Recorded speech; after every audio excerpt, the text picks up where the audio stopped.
Muy bien, vamos a comenzar con este tema. Hay algo que avanzar. Pues vamos a retomar la serie de El Mesías y su Iglesia y vamos a ver el tema número 49 y se titula Si el que manda llama, pues hay que responder, ¿no? Si el que manda llama, hay que responder. Le iba a poner de otra manera, pero yo soy muy malo para esas cosas. Pero eso es lo que me quedó. Así que vayan por favor ahí a Lucas capítulo 13. Vamos a ver de los versículos 6 al 9. Vamos a pasar también a otros textos, pero sí vamos a llegar a este.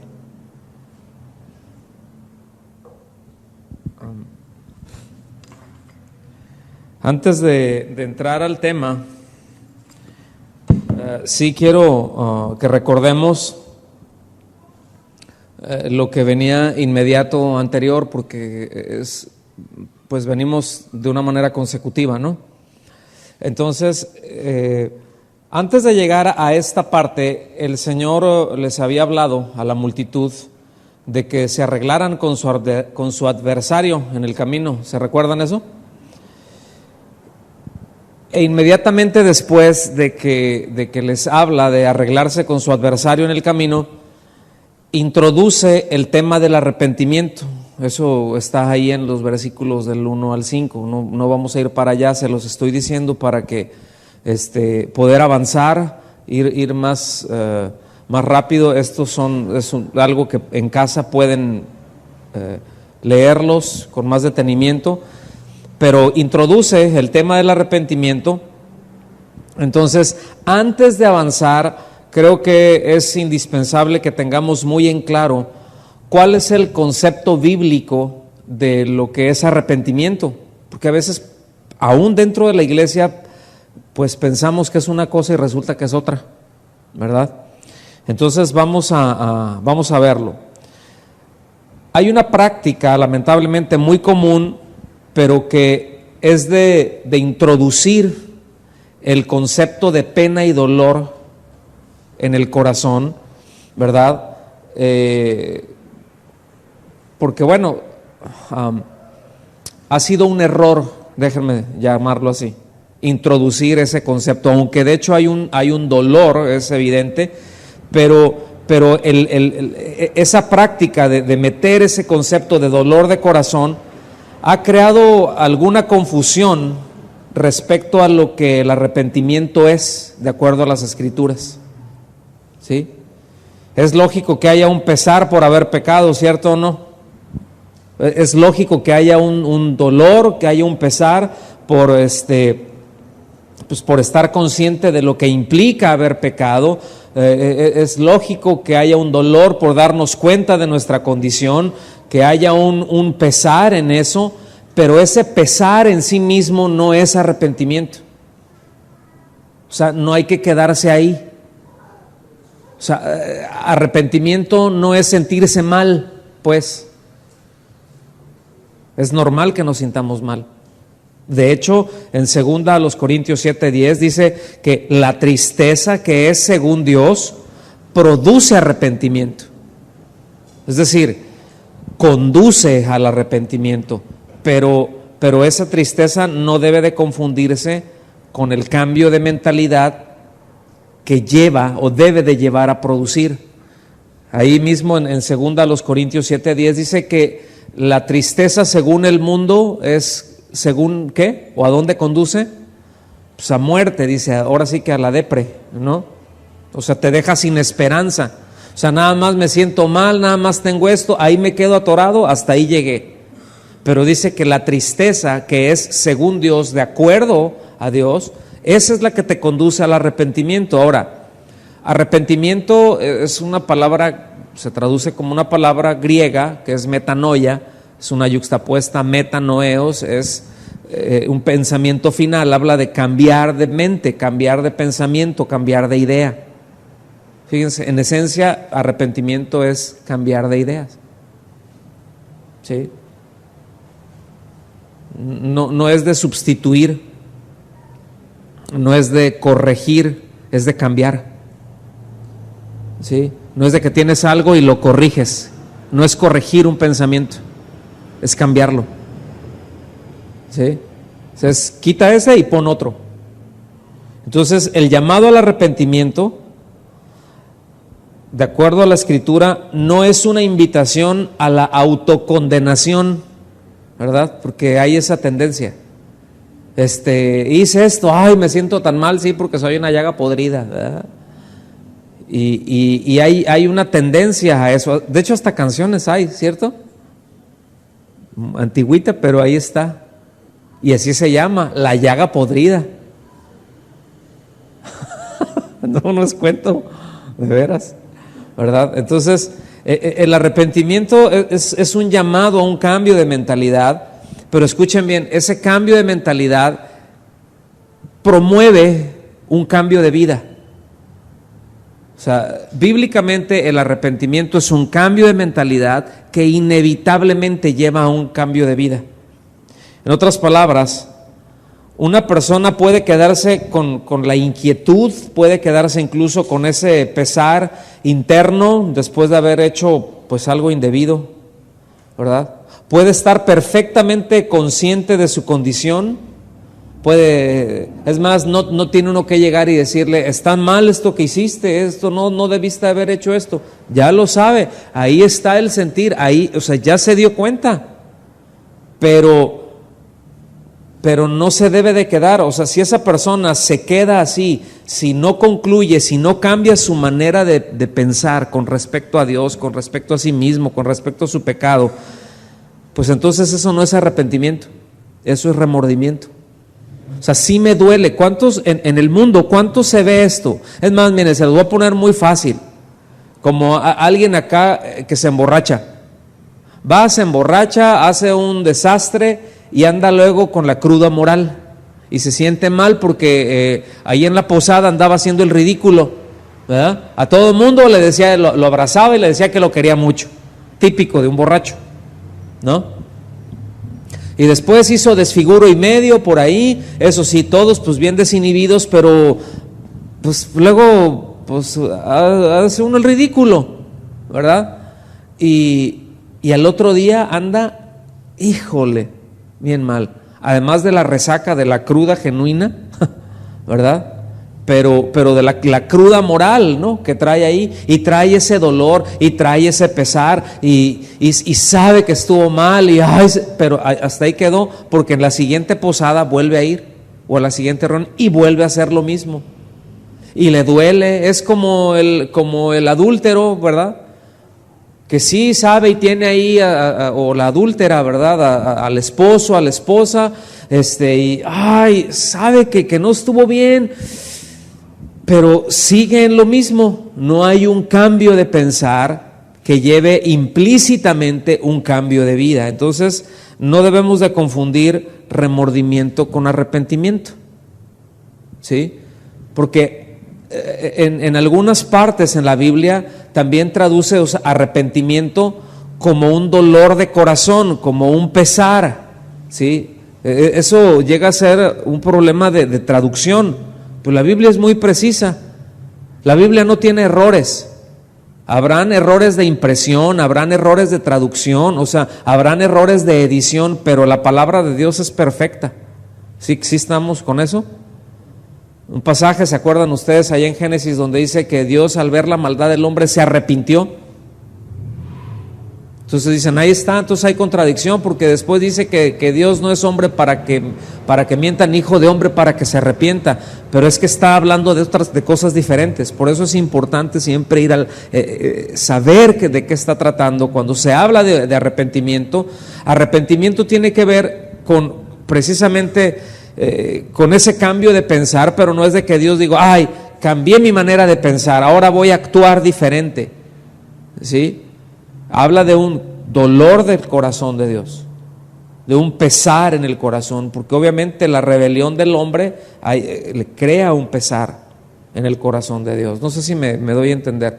Donde dice que no es que Dios no es hombre para que mienta, ni hijo de hombre para que se arrepienta, pues Él no tiene de qué arrepentirse, que nunca ha hecho nada malo, ni lo hará. Entonces no tiene por qué cambiar de opinión, no tiene que cambiar su manera de pensar. Dios no tiene que cambiar su manera de pensar.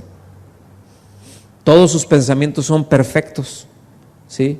La suma de su palabra es verdad. Entonces Él no tiene que cambiar absolutamente nada de esto. Ahora, aquí me voy a meter un poquito un poquito más profundo y voy a mencionar esto nada más porque son cosas que ustedes tienen que saber, de corrientes que hay. Miren, pónganme atención con esto.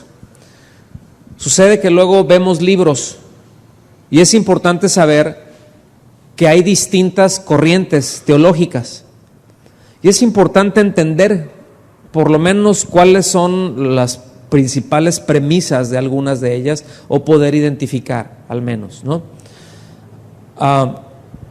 Hay quienes consideran, por ejemplo, el arrepentimiento, la fe y la conversión como actos independientes, como actos separados, ¿sí? ¿Qué necesitas para ser salvo? Arrepentimiento y fe, ¿sí? Como si fuera algo separado. En otras corrientes, ¿verdad? Dicen, pues que se arrepienta para ser salvo, que se arrepienta, que se bautice y que crea. Y otros como actos separados.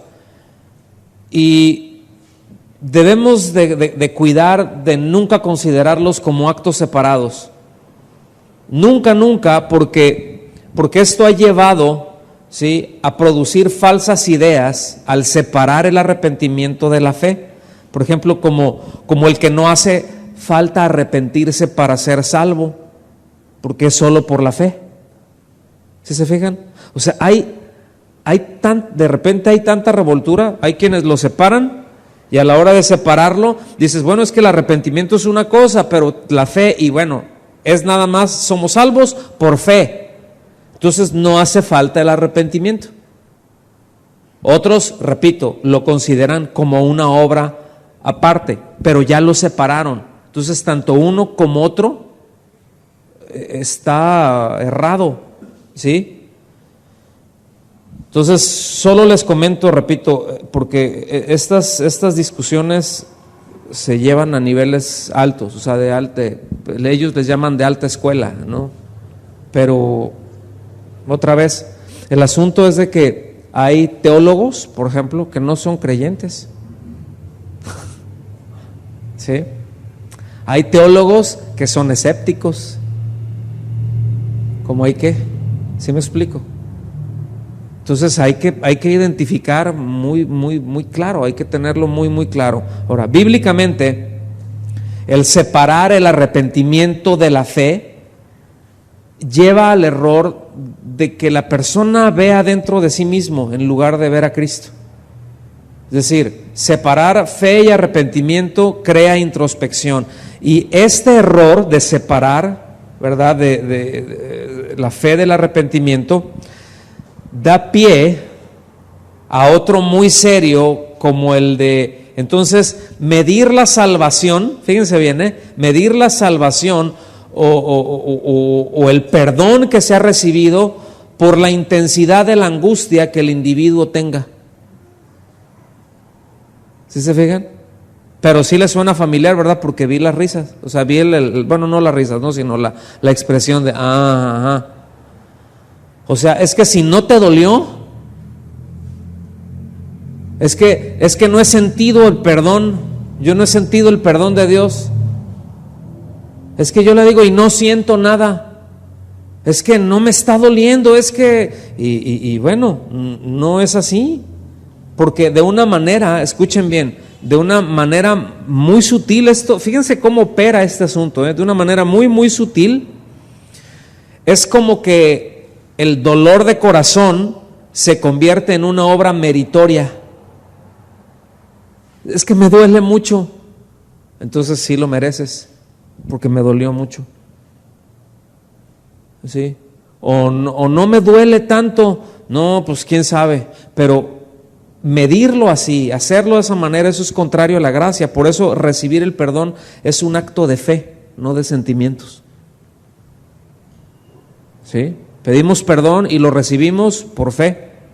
Es que no sentí nada, es que no siento nada, es que no siento su perdón, me sigo sintiendo mal por esto que hice, pero no siento su perdón, ¿sí? Hay quienes manejan, escuchen bien esto, que Dios debe ser ablandado, que Dios debe ser aplacado mediante la angustia del hombre. O sea, te tienes que angustiar, te tiene que doler, tiene que haber un acto de contrición le llaman, ¿no? O sea, acá, interno, ¿verdad? ¿De dónde creen que surge ese asunto del ascetismo, por ejemplo? ¿De dónde creen que surge todo el asunto de las mandas, del autoflagelarse? Ahí ve gente que luego llega con las rodillas despedazadas, ¿no? Y pues, oye, pues sí, agacharse y luego levantarse, al otro día anda uno todo dolorido, ¿no? Ahora, ahí se van caminando de rodillas, ¿verdad? Avanzan, llegan con las rodillas despedazadas y eso, o sea, es como haciendo méritos para recibir el perdón. O sea, es como que ya lo hice, ya merezco el perdón. ¿Sí se fijan? O sea, qué terrible es eso. Es contrario, repito, es contrario a la gracia, ¿verdad? Es una forma terrible de incredulidad, porque el corazón del hombre siempre tiende a imaginar que el tener, pues estar apesadumbrado por el pecado, también puede ser una forma de expiarlo, fíjense, de cubrirlo. Repito, esa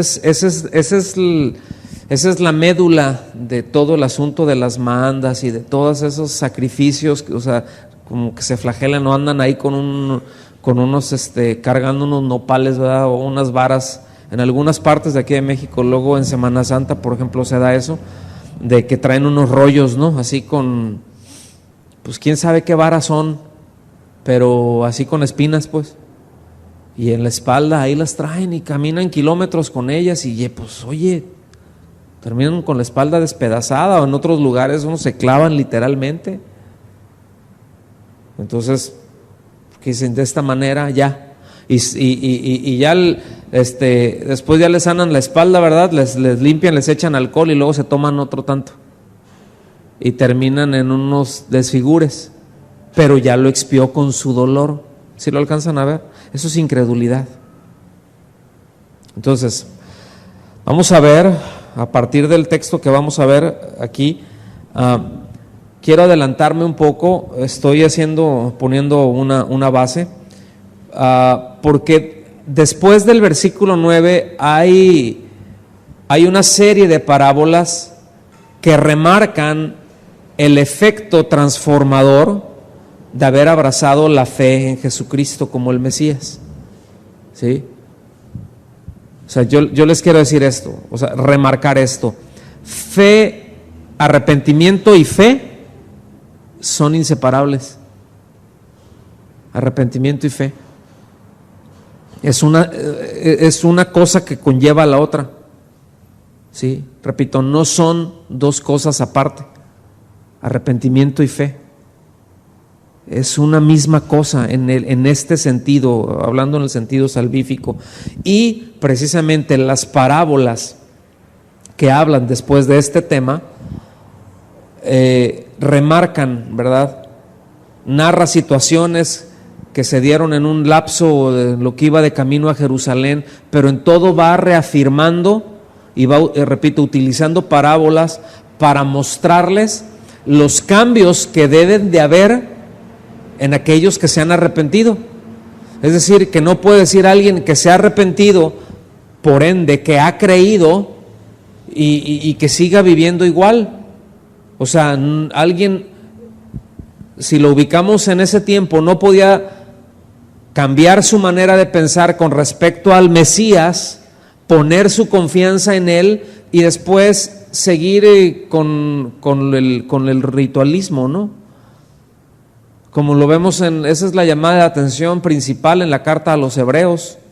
O sea, el autor de la carta a los hebreos le dice: oye, ustedes ya deberían de ser maestros, o sea, Y los otros, pues había quienes decían, no, sí hemos creído, pero por si acaso, pues seguimos ofreciendo este animalito, ¿no? Y dice, oye, no, espérense, o sea, ¿cómo pueden decir a alguien que ha puesto su confianza en Él, que ha sido iluminado, que ya que ha entendido, que se le ha expuesto la Escritura, que han sido expuestos a la influencia del Espíritu Santo, sin embargo, toman por común la sangre de Cristo? O sea, le dan el mismo valor que la de un animal para expiarlos. O sea, ¿qué creen que va a hacer Dios? ¿Sí me explico? O sea, no habían cambios, seguían en su mismo ritualismo. ¿Esto qué quiere decir? Que no habían creído, que no había habido un genuino arrepentimiento. Entonces, la parábola que vamos a ver a continuación, repito, ilustra lo dicho del versículo 1 al 5. Es una ilustración. Pero esta ilustración es acerca del juicio que viene sobre los que no se arrepienten. ¿Sí? O sea, la acción de Dios. Y aquí es donde el Señor Jesús lleva el pensamiento un paso más adelante. Él hizo notar que el fruto, digan conmigo fruto, que el fruto debe estar presente, que debe de haber evidencia de una vida de arrepentimiento y de fe, porque recuerden que eso va junto. Ahora sí que como dijo el sabio, va junto con pegado, arrepentimiento y fe, arrepentimiento y fe, arrepentimiento y fe, van juntos, ¿sí? Y debe de apreciarse, según la Escritura, según lo dicho, lo enseñado por el mismo Señor Jesucristo, debe de apreciarse un cambio visible en la vida de alguien que ha decidido poner su confianza en Jesús como el Mesías.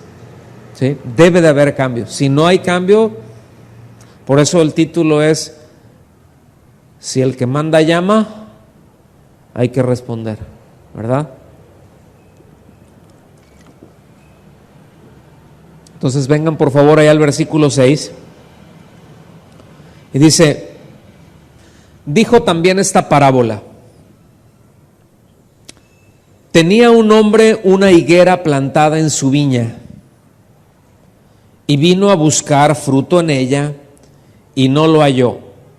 No está hablando de un hacendado. Esto era algo muy, muy común, que dentro de su parcela, digamos dentro del viñedo, luego ponían otros árboles frutales. Usted cuando pone un árbol frutal ahí en su casa, ¿qué espera de ese árbol?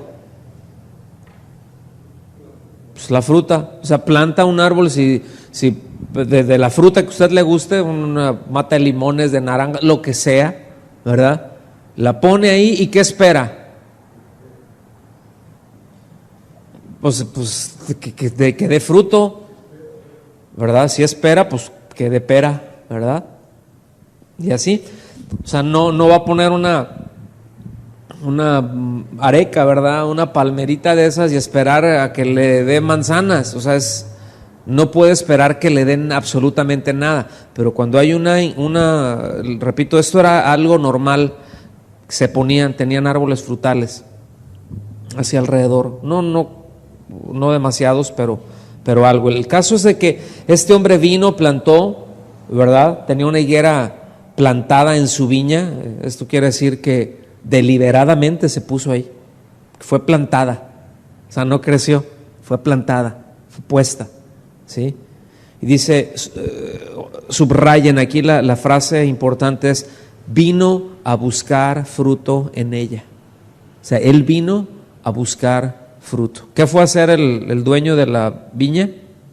Fue a buscar fruto. Entonces, normalmente una higuera le toma aproximadamente 3 años llegar a dar fruto.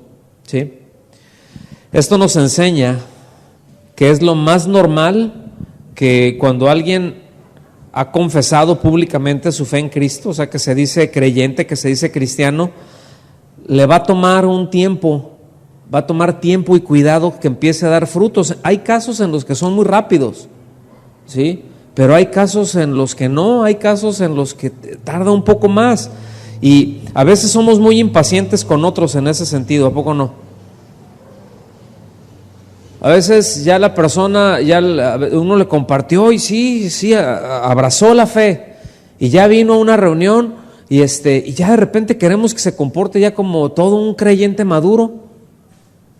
¿A cuánto les ha pasado de que la persona, pues a lo mejor apenas está ahí, pues está bebé, ¿verdad?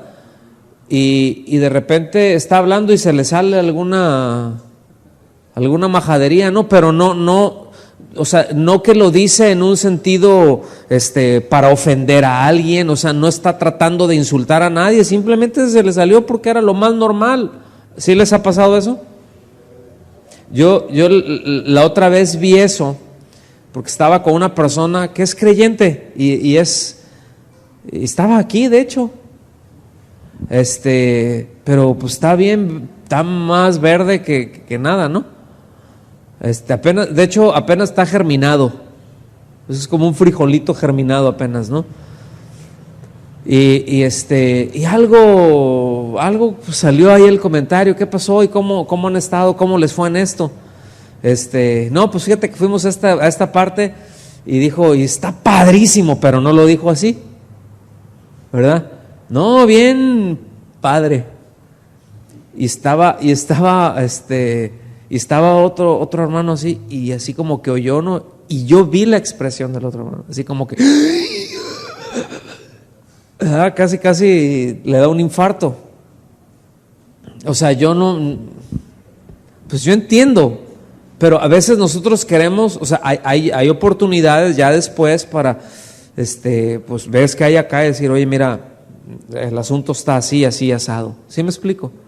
Pero, repito, a veces somos muy impacientes con otros en ese sentido, pero el problema es que luego llegamos a ser muy consecuentes con nosotros mismos. Y esa actitud debe de ser erradicada. O sea, luego a los demás, pues les pasamos el escáner bien riguroso, pero nosotros nos permitimos cosas. ¿Sí? Eso es muy humano y debemos de cambiar eso. Debemos de entender que la gente va madurando, que va a ir dando frutos, ¿sí? O sea, no hay supercristianos con propósito en 40 días, ¿verdad? 50 días de no sé qué y ya, es un super líder. ¿Cómo? Entonces es obvio que el contexto habla acerca del arrepentimiento, pues es lo que viene arrastrando, es lo que viene hablando, es lo que había introducido, repito, en los versículos anteriores, ¿verdad? Y bueno, también aquí no solamente es el arrepentimiento y la fe en el Señor Jesús, ¿verdad? Como el Mesías, pero también se aplica a la vida del ya creyente en cuanto a la evidencia de su fe. ¿Sí me explico o no? ¿Sí o no? Ok. Entonces, si bien es cierto que más adelante, como lo vamos a ver ahorita, menciona un juicio para aquellos que rehúsan poner su confianza en Cristo, porque eso es un asunto de la voluntad. O sea, precisamente la expresión de del amor es una libre voluntad. O sea, Dios, ¿cómo nos hizo? No nos programó. ¿Sí me explico? Ese es un rasgo. No hizo a los ángeles programados, ni al ser humano tampoco. Es para que le amemos libre, voluntariamente. ¿Ok? Entonces, bueno, aquellos que rehusaron poner su confianza en Cristo, pues les vendrá, ¿verdad? Y también por el otro lado, habrá pérdida para aquellos creyentes que no dieron respuestas al Señor, que edificaron con materiales, sí, cómodos, ¿verdad? Pero muy perecederos, muy inflamables. Ahorita vamos a entrar más para allá. Es muy obvio, es más que evidente la enseñanza que trae esta parábola con respecto a la realidad de que Dios busca, digan conmigo, busca. O sea, Él busca que tengamos frutos. Es decir, buscar quiere decir hacer lo necesario para que quienes han creído en Él sean fructíferos. O sea, esto es muy importante que entendamos. Cuando nosotros ponemos nuestra confianza en Él, se inicia una obra de Él, es decir, Él empieza a obrar para que nosotros demos fruto, porque nosotros por nosotros mismos no vamos a dar fruto. Por eso dice que Él hace por medio de Él en nosotros lo que es agradable para Él. Pero dice es por medio de Cristo. O sea, ese buscar, eso es lo que quiere decir buscar, hacer lo posible para, ¿sí? O sea, fue plantada, acuérdense bien, esa higuera fue plantada, fue regada, se le estuvo cuidando. O sea, estaba déjenme llamarlo así, en un ambiente cuidado. Y eso es lo que hace Dios con nosotros. Creemos, nos arrepentimos y Él empieza a hacer lo posible para que seamos fructíferos. Es decir, pero necesita respuesta nuestra, ¿cierto?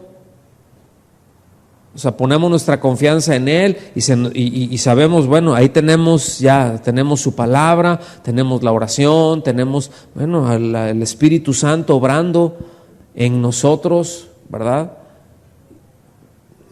Porque el Señor está buscando que seamos fructíferos. Es que haya un producto en nosotros, un producto de naturaleza. Entonces yo quiero aclarar que como fruto no estamos hablando así de acciones aisladas, ¿no? De cosas buenas que luego uno hace ahí de cuando en cuando, sino que estamos hablando de una condición interna que se va manifestando mediante acciones concretas pero continuas. O sea, ahorita hubo fruto, ya llegué a la reunión temprano, qué fruto, ¿verdad? Y la otra semana también, y ya leí tantito. Y así como que ya se empieza a notar algún cambiecillo y de repente ¡pum!, se vuelven a desconectar, ¿verdad? Y se dan unas perdidas y andan, o sea que ahora sí que como si no fueran creyentes, viven como si no fueran creyentes y de repente, ¡ay!, le echan ganas, ¿verdad? O sienten que la lumbre les llega a los aparejos, o no sé. Y otra vez, ¡ay, Señor, ahora sí, de veras que ahora sí, Padre Santo!, ¿verdad? Y empieza a hacer buenas cosas, pero de repente otra vez ya se le pasa el susto y ¡ñaun!, en espiral otra vez, y así. No está hablando de eso. Aquí debe ser algo que va constante, que va creciendo, que hay una tendencia a. No quiere decir de que todo el tiempo se es infalible, pero ¿cuál es la tendencia? Es cierto, o sea, tenemos picos y tenemos valles en nuestro caminar, pero ¿cuál es la tendencia? Es decir, estamos terminando ya el 2015.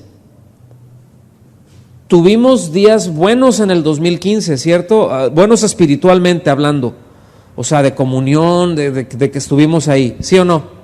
Pero también tuvimos otros no tan buenos, ¿sí? También de repente, ahora sí que nos entró lo obstinadito, por no decirlo mula, ¿verdad?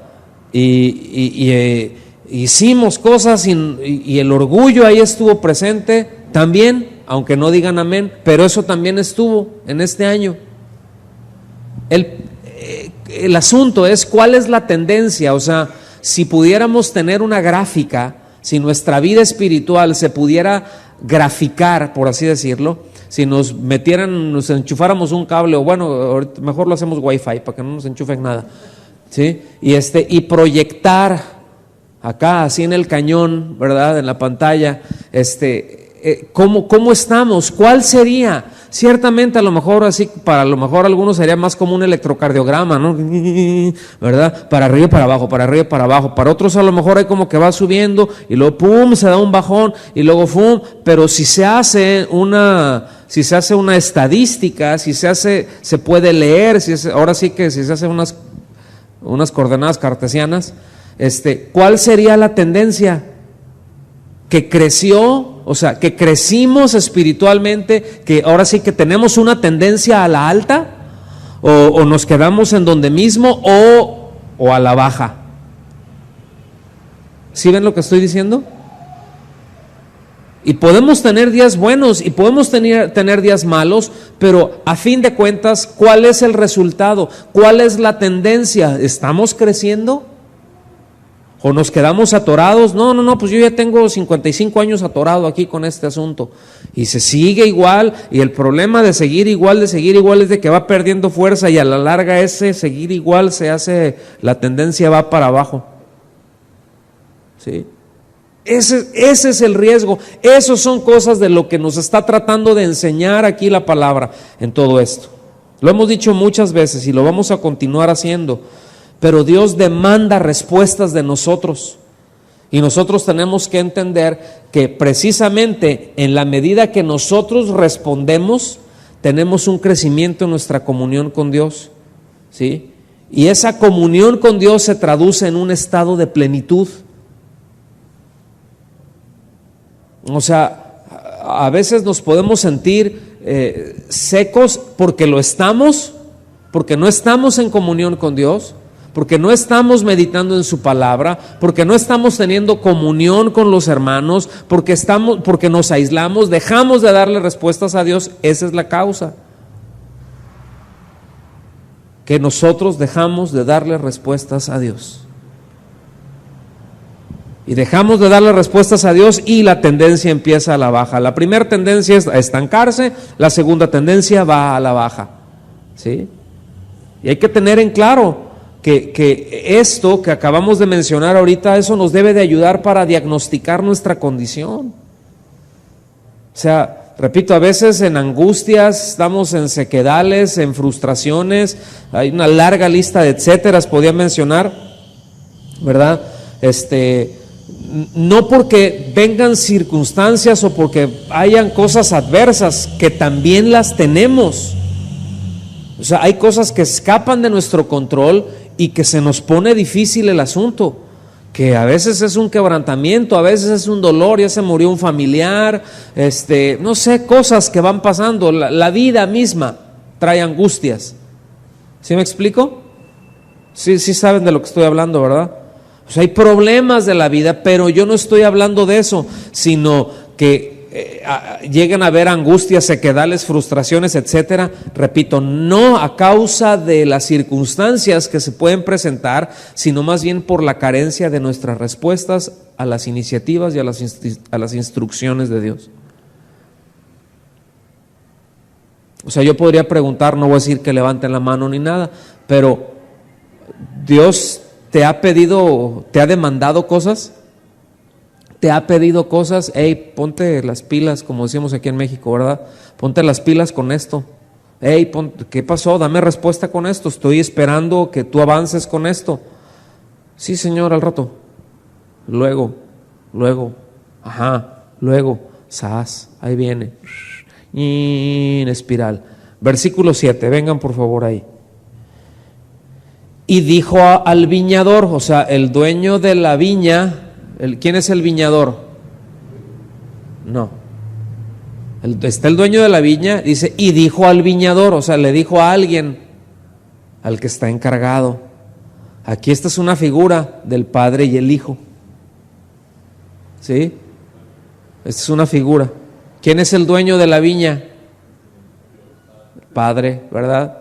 ¿Y quién es el que edificará su iglesia? ¿Quién dijo, yo edificaré a mi iglesia?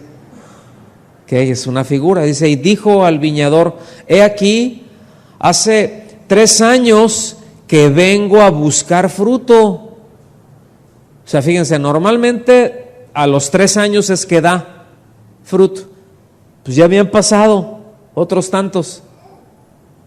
¿Sí? O sea, no era una mata, ya tenía 5 o 6 años. Ya le voy a decir una cosa, un creyente de 5 o 6 años. Ahora, póngame atención, no estoy tratando de darle interpretación a cada elemento, es una parábola. Nosotros las parábolas las debemos de ver precisamente como tal. ¿Cuál es el propósito que tiene una parábola? Es enseñarnos tal cosa. Ok, vamos a enfocarnos en eso, porque luego tratar de interpretar cada elemento de una parábola crea confusión. Es un desatino. Se anda alegorizando porque son parábolas.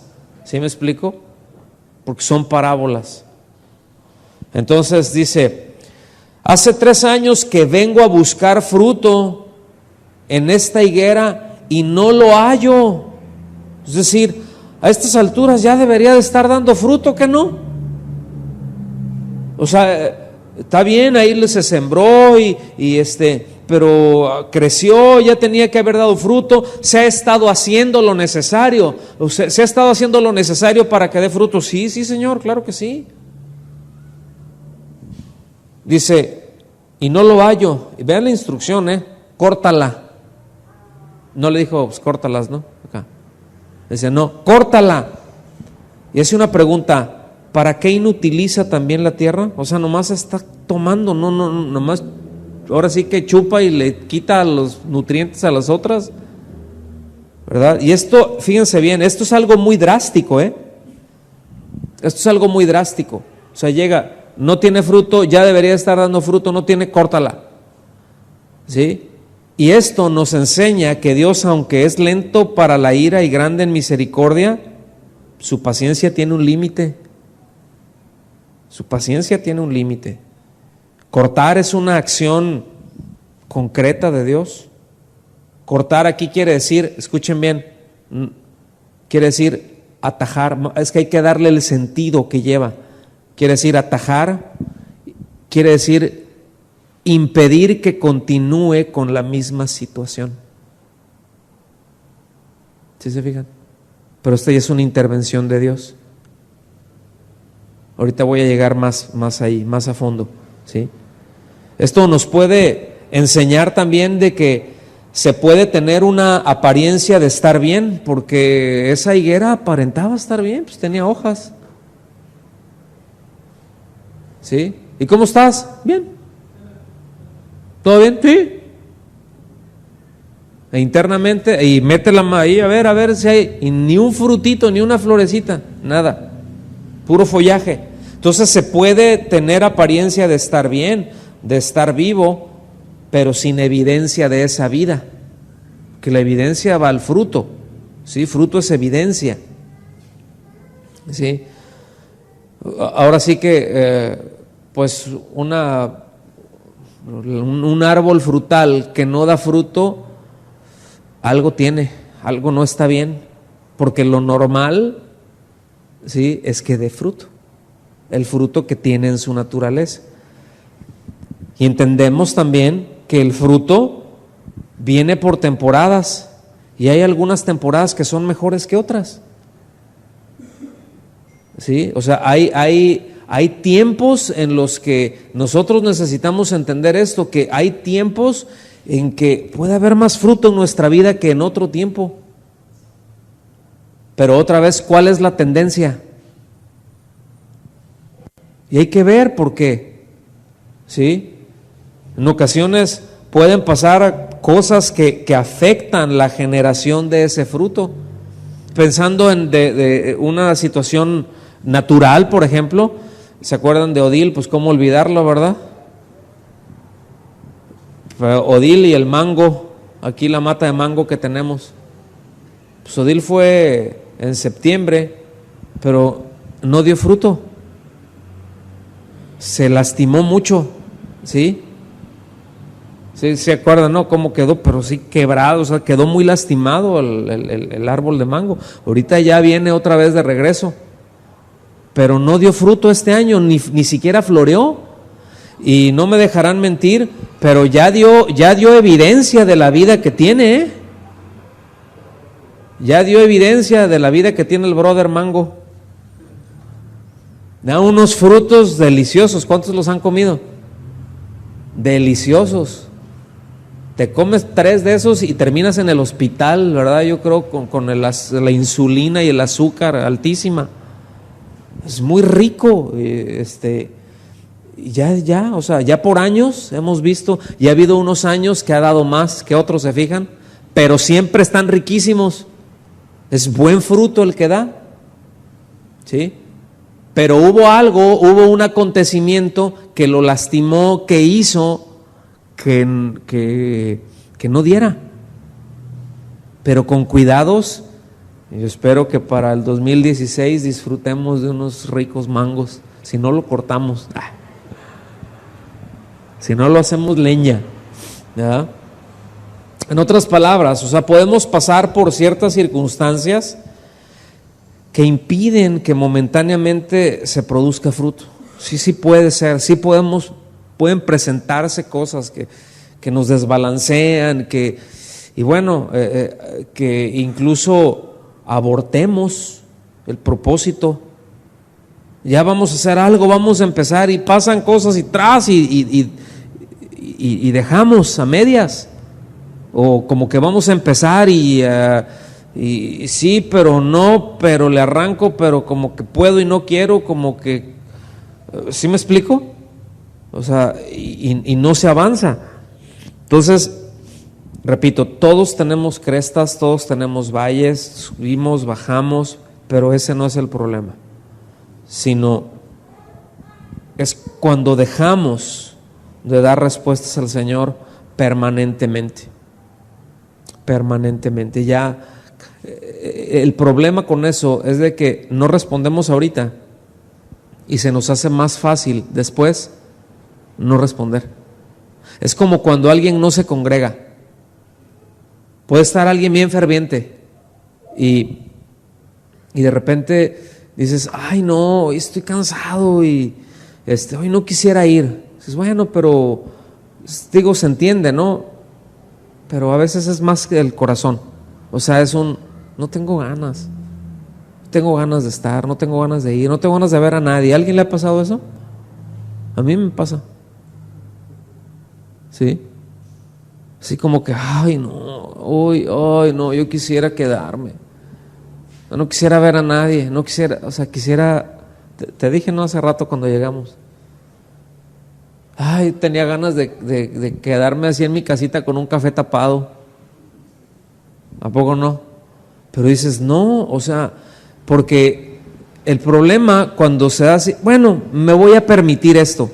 Al ratito es más fácil. Y al ratito, cualquier excusa y ya no hay problema. Y lo mismo pasa con nuestras respuestas.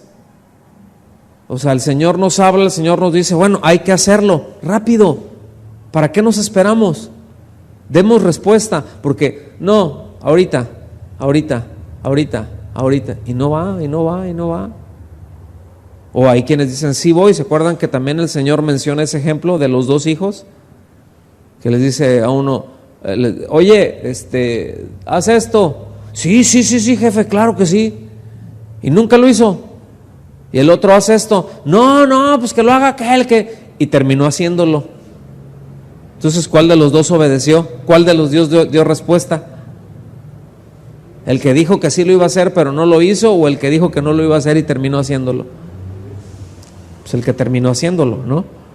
Entonces, el tema es que cuando nuestra pasividad se hace una constante, entonces, o sea, nuestra pasividad en cuanto a nuestras respuestas, entonces el dueño de la viña, entiéndase Dios, interviene precisamente para darle solución a ese tema, para que, como ya dijimos, impida, ataje toda situación que entorpece, que limita, que imposibilita que el fruto se dé. Es decir, viene un trato de parte de Dios.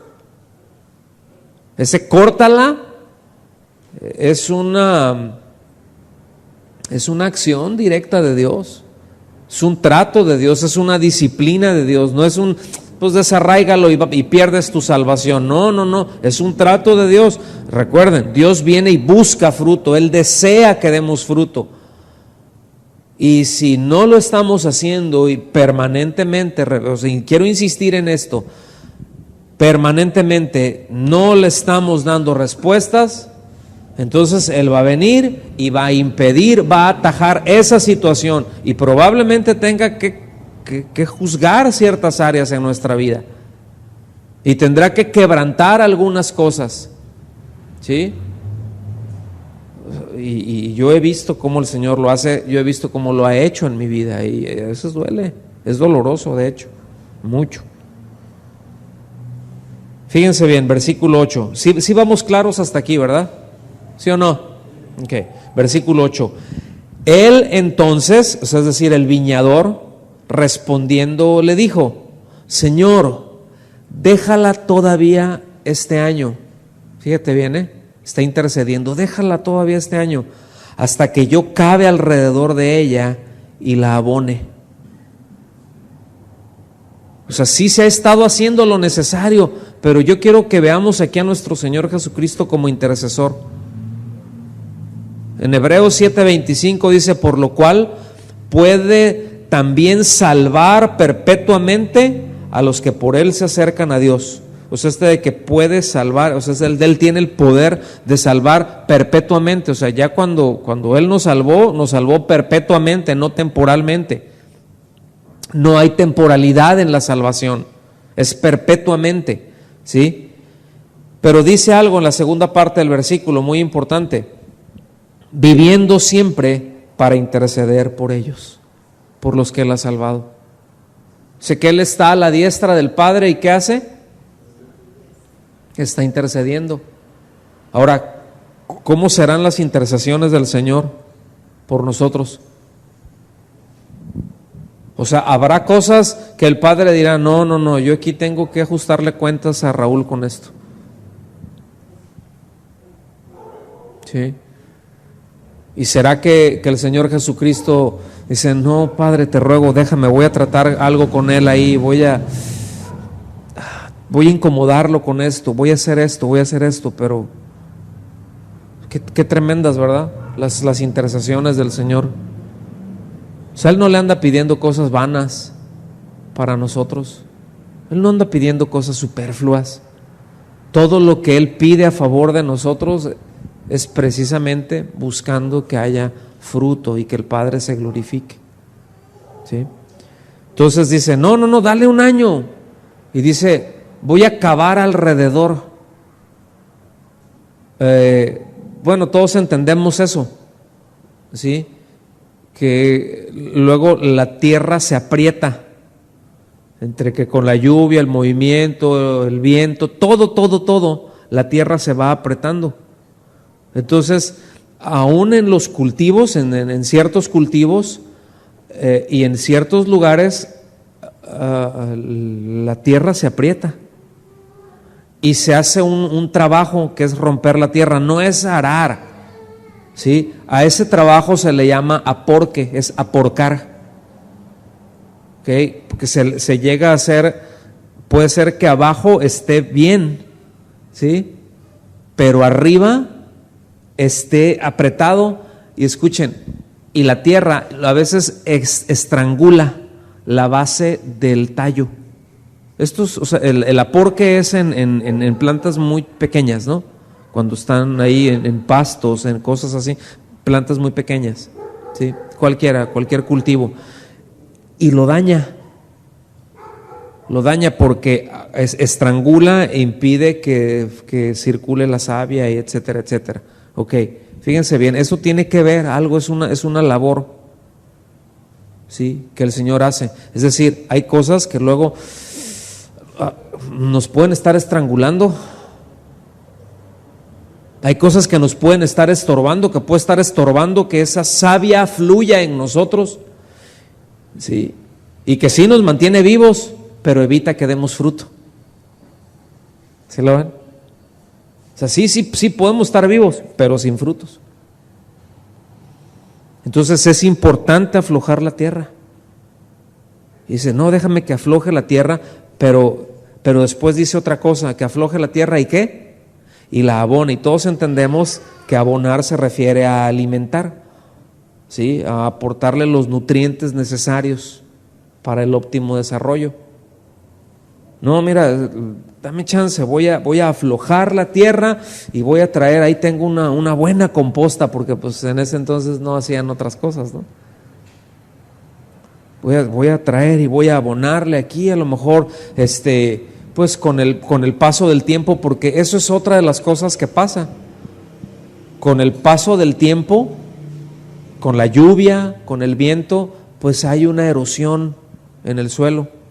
Fíjense, aún por ejemplo el pasto, ¿sí? Los campos de golf y todo eso que ven así, por eso luego continuamente se están fertilizando y es bueno, ¿no? Pero lo ideal es meterles tierra, es meterles buena tierra. Nada más que pues quedan inútiles un tiempo, pero eso es lo ideal, porque eso es lo que recupera de manera natural. Entonces eso es lo que está diciendo el Señor. Algo hay mira, es que si es una higuera, o sea, va a dar higos, pero dame chance, voy a aflojar cosas ahí, voy a darle los nutrientes que necesita y vas a ver que va a dar fruto. ¿Sí? O sea, es la intercesión ahí del Señor a favor de nosotros. Versículo 9 dice: y si diere fruto, bien, y si no, la cortarás después. Es decir, pues lo repito, hay una paciencia, ¿no? Yo quiero que vean, o sea, cómo el Señor dice: mira, voy a trabajarle ahí, pero si aún sigue sin dar respuestas, pues ya de plano, pues ya qué hacemos. ¿Sí me explico? O sea, ya no hay voluntad para hacerlo. Es como el que dice: no, sí te voy a pagar. Bueno, pues pagar se manifiesta, la voluntad de pago se manifiesta pues con algún abono, aunque sea, ¿no? ¿Sí me explico? No, es que sí te voy a pagar. No, pues yo sé, yo estoy consciente que hace 150 años que te debo esto, pero no, pero sí te voy a pagar. Bueno, pues vele abonando, o sea, que se muestre el deseo, la voluntad. ¿Sí me doy a entender o no? Entonces reafirmamos lo dicho: Dios es paciente. Cuando nos atoramos con cosas, pues viene, nos ayuda, nos da directrices, cosas muy específicas, trata con nosotros, espera que sigamos esas instrucciones, ¿cierto o no? Si no, ahora sí que qué chiste. O sea, Él espera, nos da una instrucción, ¿y qué espera que hagamos? Lo que nos instruye, no otra cosa, ¿verdad?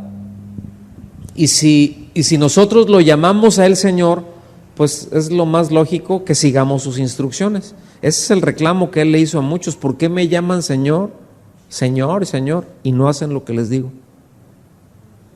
Ay, Señor, pues no sé, Señor. Sí, Señor. Pues, pero ¿por qué me dices el que manda si no me obedeces? Entonces, de permanecer en esa obstinación, entonces sí, ya el Señor ya viene, juzga, rompe con todas aquellas cosas donde nos estamos apoyando y que nos impide dar fruto. Es decir, hay gente, hay hermanos aún que se pueden apoyar en su trabajo como que es su proveedor y tienen ahí y se apartan de Dios. Yo he visto eso cantidad de veces. ¿Sí?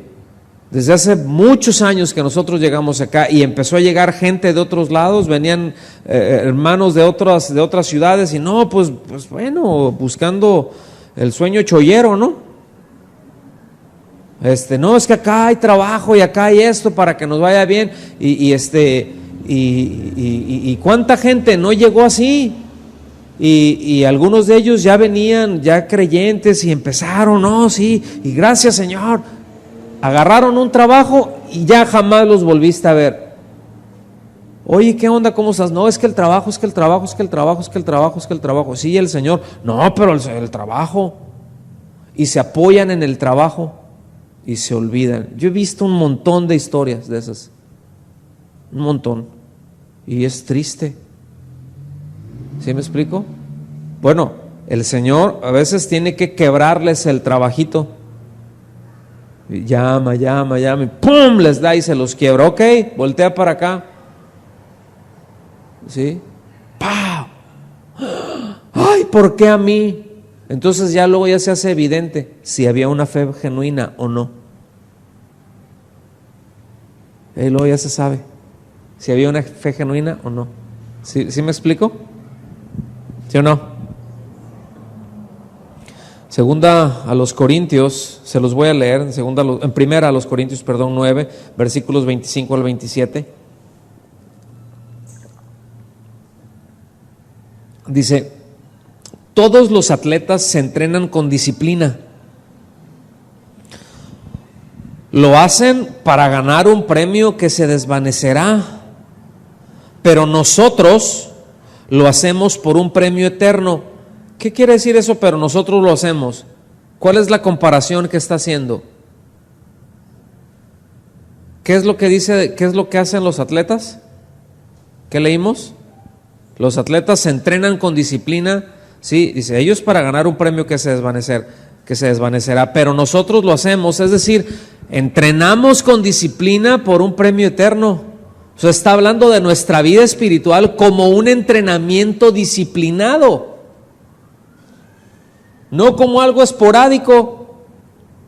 Tienes que ser y meterle fibra y ser constante y ser constante y ser constante y ser constante y ser constante y mañana volver a ser constante y de repente abstenerse de cosas. ¿Por qué? Porque estoy entrenando. ¿Sí? ¿Y por qué esto? Porque no puedo. ¿Por qué? Porque estoy entrenando. ¿Sí? Eso es lo que distingue a los atletas de alto rendimiento de los chafos. Puede haber que alguien que tenga muchísimo talento y bueno, si uno ve la historia, por ejemplo, a los que les hace falta ver más box, pero uno ve la historia y hubo, por ejemplo, en México, hablando en el mundo del boxeo, hubo muy buenos peleadores, ¿sí? Pero de lo más indisciplinados, llegaban todavía medios borrachos a veces a la pelea, pero eran buenísimos, tenían mucho talento, mucha resistencia, pero ve cómo terminaron. Ve cómo han terminado varios de ellos, en la miseria. O sea, dando lástima y viviendo nada más de recuerdos, de glorias de recuerdos, ¿sí? Porque no entrenaron con disciplina. Y espiritualmente hay quienes luego le hacen así también. No, pues ya está el momento difícil, ¿verdad? Y ay, Señor, y sí, como que sacan la casta y todo lo que ustedes quieran y no se van al mundo, pues.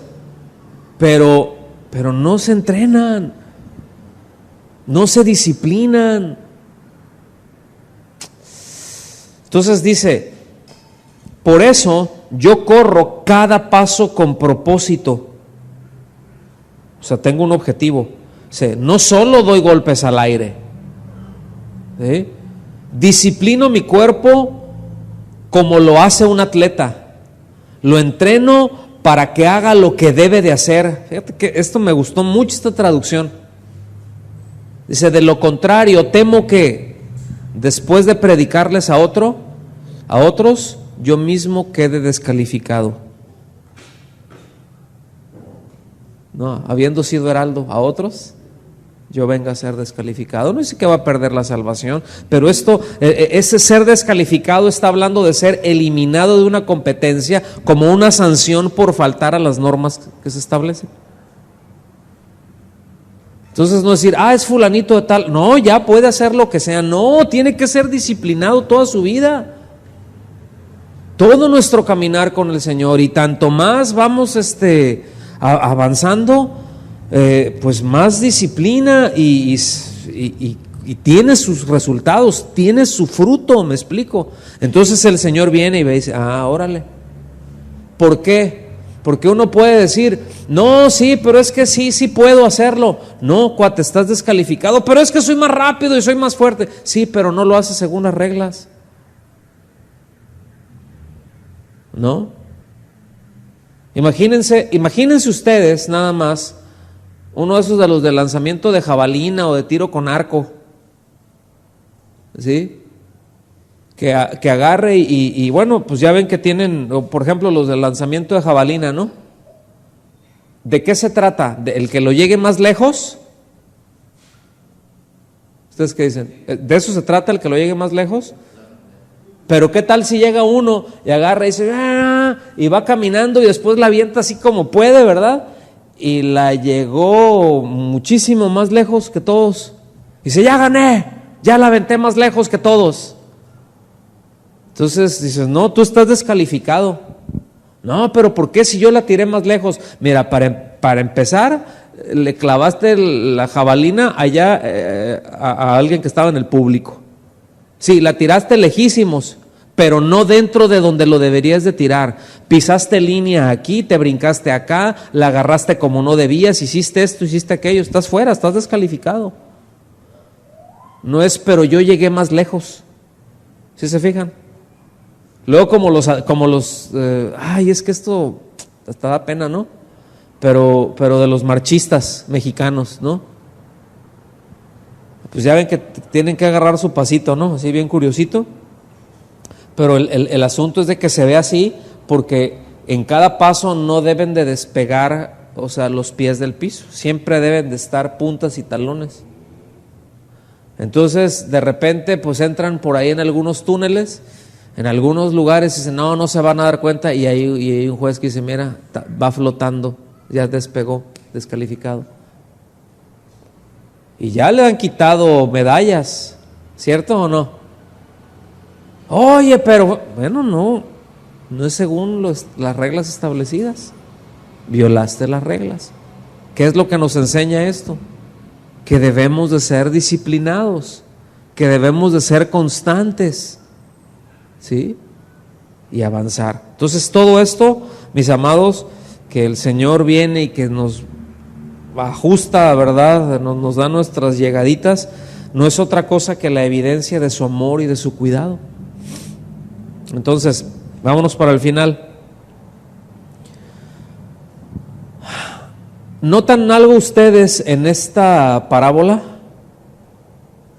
Como que intencionadamente, por ejemplo, el Señor no dice si la higuera produjo fruto alguna vez.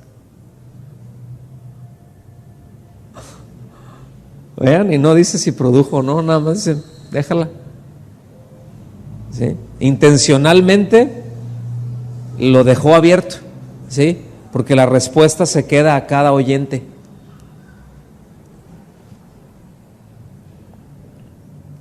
Ahora sí que nosotros aquí, ya cada uno de nosotros le tenemos que dar respuesta a esta parábola, a esta enseñanza.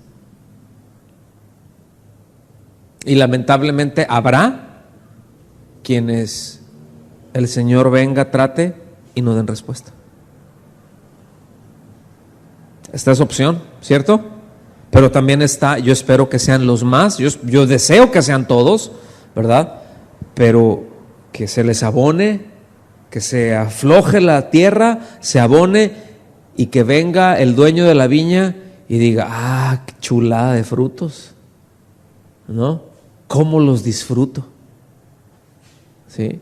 Cuídame esta higuera, cuídame esta planta. La lección central aquí que ya ha sido mencionada precisamente es esto, ¿no? Es darle respuestas al Señor sin tardanzas. Esto nosotros también lo podemos utilizar cuando le compartimos a alguien, porque por un lado,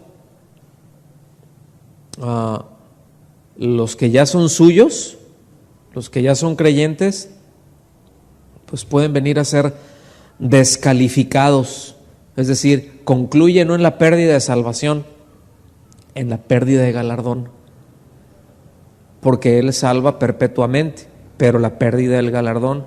Ahora, el problema con los incrédulos o el lado con los incrédulos es que pierdan la oportunidad de ser salvos. ¿Cuántos han perdido la oportunidad de ser salvos? Se les ha compartido, se les compartió, rechazaron y quizás tuvieron un accidente o lo que sea, algo inesperado y fueron cortados de esta vida. No se arreglaron con su adversario en tanto estaban en el camino y se tuvieron que presentar delante del juez, o se tendrán que presentar. ¿Estamos aquí? Entonces, con esto yo concluyo la enseñanza del día de hoy.